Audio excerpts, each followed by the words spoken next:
Disclaimer, this is my first theory video, so it may not have the best graphics. If you have any at all problems with it, please be nice about it for Celestia's sake.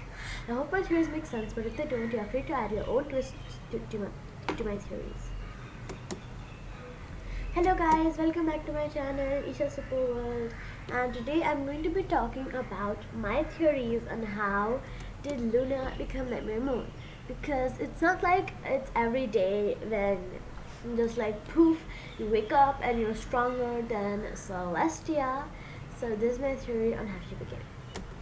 I think it was Sombra. I know it sounds ridiculous, but bear with me. Now, Sombra's first appearance was in the season 3 premiere, The Crystal Empire, and Princess Celestia tells Twilight Sparkle that he took over the Crystal Empire 1,000 years ago but was banished into the frozen north. Before his banishment, King Sombra put a curse on the Crystal Empire which made it vanish into thin air. When the Empire returns, so does Sombra, who attempts to retake it. Now notice they said 1,000 years ago, which is about the same time as Nightmare Moon. So that's a theory. But it kind of disconnects because Celestia and Luna both banished Sombra. And Nightmare Moon was free in the season 1 episode. In the season 1 episode was 1 and 2, but Sombra was after Nightmare Moon in the season 3 episode 1 and 2. So it kind of disconnects the theory, right? Wrong. In the season 4 episode 3 Castlemania, listen to what Applejack has to say. When I was just a filler, Granny Smith told me of an ancient legend. When Nightmare Moon was banished, not every last bit of her dark magic went with her. Granny used to say, when night falls on the castle, that magic takes the form of the Pony of Shadows. Now, listen to this line.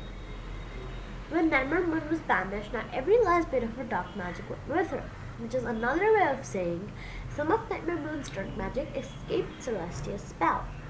Now, the two sisters' magic is way less powerful than Celestia and the elements. So, if Nightmare Moon could partially escape the elements of Harmony and Celestia, then Sombra can also escape the sisters' magic spell. So, now Sombra may not have been able to get out physically because only some of Nightmare Moon's dark magic escaped Celestia's spell. But he does have a shadow form, so he could have escaped. Now we already know how did Sombra escape because the spell wasn't strong enough. But what exactly did Sombra do? Now without further ado, this is how I think the story might have gone.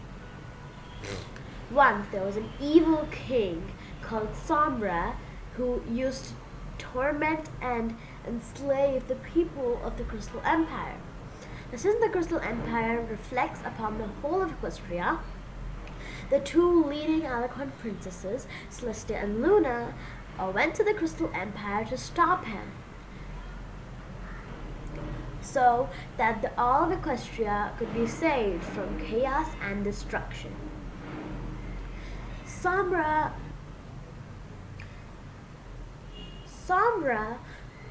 was easily defeatable since your average alicorn is much stronger than your average unicorn. Disclaimer, there are some exceptions, but we are not counting those. Anyways, back to the story. So, since they were stronger than a unicorn leader, they were able to easily defeat him, banishing him to the frozen north. But Sombra partially escaped since the spell wasn't strong enough.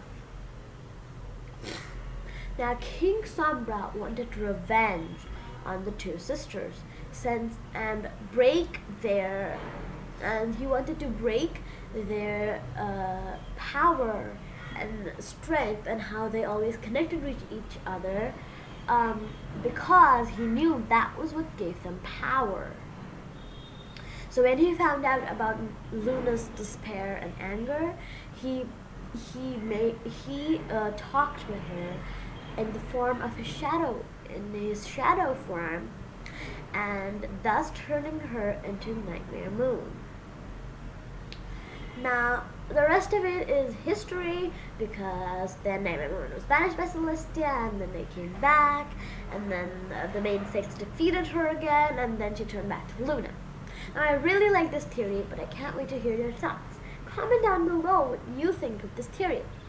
Bye! I'll see you in my next video.